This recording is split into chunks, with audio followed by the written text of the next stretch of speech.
Hello everybody, it's Niklas and welcome to this new video on SculptGL, and in this video we are going to make an introduction to this software SculptGL. If you want to work with 3D Sculpt, it is an application and it is extremely convenient. You have a lot of interesting features to work with 3D sculpting.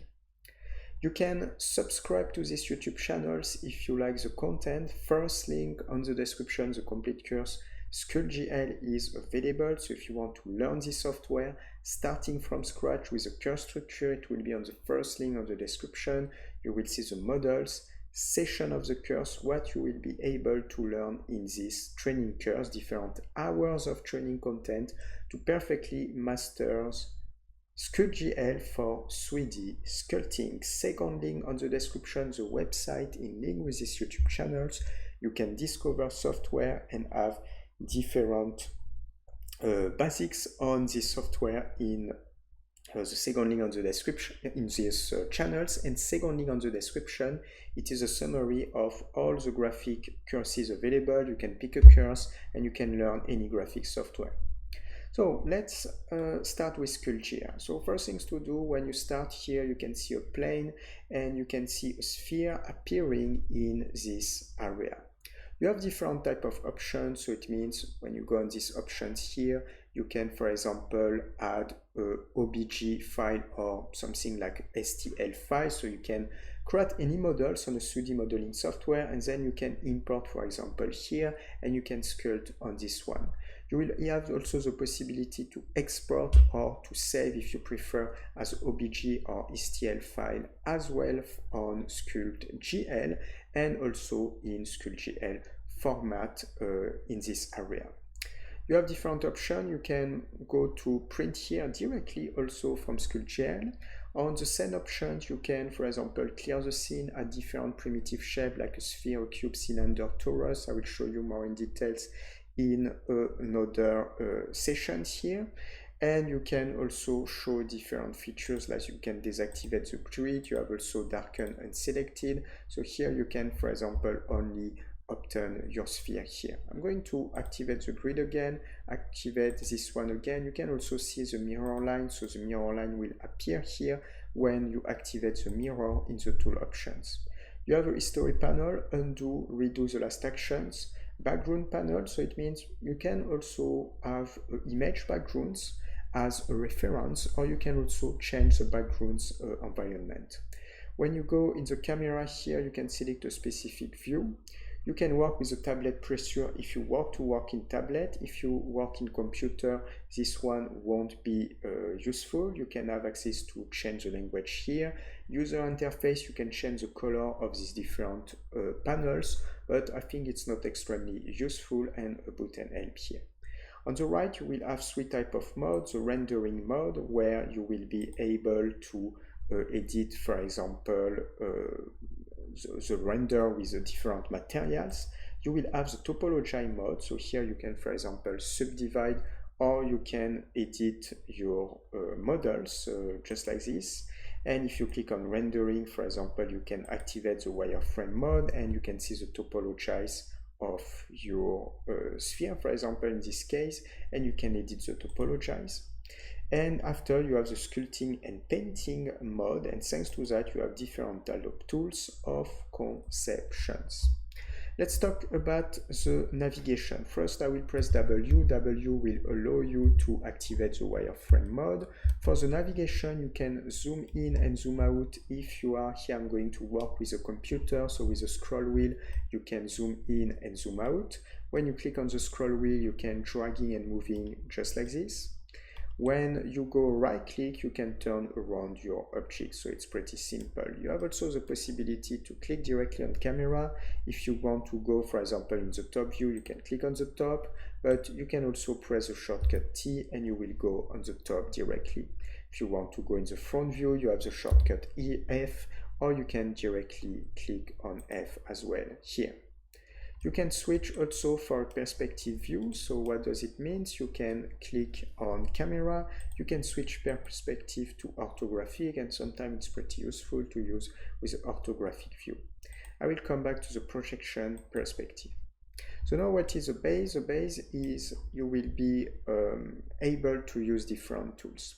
So for example, we have a sphere here, and what I can do with this sphere, I can, for example, use one of these tools on the right, like you have different list of tools. If you use something like the transform tools, for example, you can, for example, move your sphere, but you will be able also to scale your sphere and have access to more options as well. So something that I will do, I will click here and I will select one of these tools, like maybe the brush tools. And with the brush tool, I can activate the symmetry here. So if I don't have symmetry, I have just this. If I activate the symmetry, you can see the 2 points appearing, and you can define the radius and the intensity, for example. So if I go here, left click, I can start and just draw like this on this area, maybe just like that here. If, for example, I want to pull, I can switch for tools. Here I have, for example, drag tools, and with the drag tools, I will reduce the radius, and I can define to, for example, drag this one, and I can, if I want, maybe to adjust on these directions, just like this. If I want to drag in this area, I can increase the radius, and maybe I can go here. And as you can see, I can drag here. I can also drag as well. So you have very convenient tools, and you can do really something very interesting at your convenience. Here, for example, if I want to dragging and moving, I can dragging and moving on this area and this area as well. So you have different type of tools that you can use. If I want to flatten, I can flatten, and as you can see, I can flatten also on these directions, just like this. You can smooth. If you want to smooth, you will be able to use the smooth tools. One more time, you define a radius, you define the intensity of your effects, and as you can see, I can flatten. With these tools, I can use also the brush tools to draw, as I explained. You have also the possibility to activate negative, and when you activate negative, you can, for example, go on this direction, and you can do the opposite process. So it means you can remove something like this. So you have definitely many different tools that you can use. I can also use the brush tool here to remove. If you press Ctrl Z, you come back.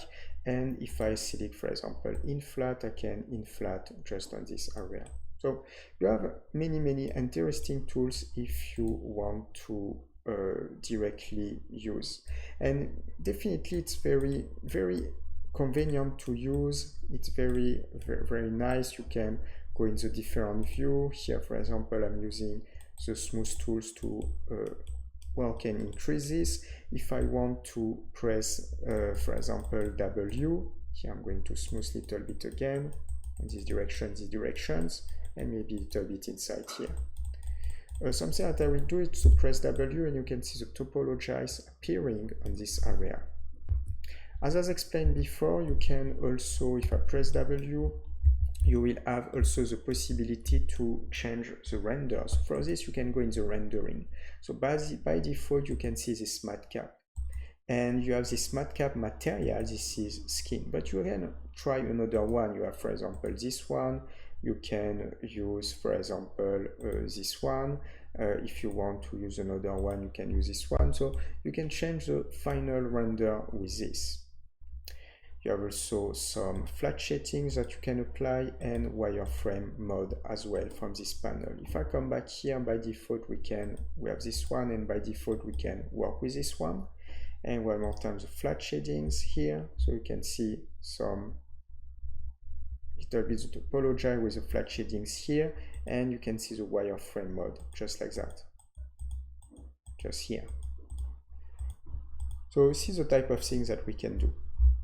After to create your models, here on the top right corner, you can see the number of vertices and faces, just like this.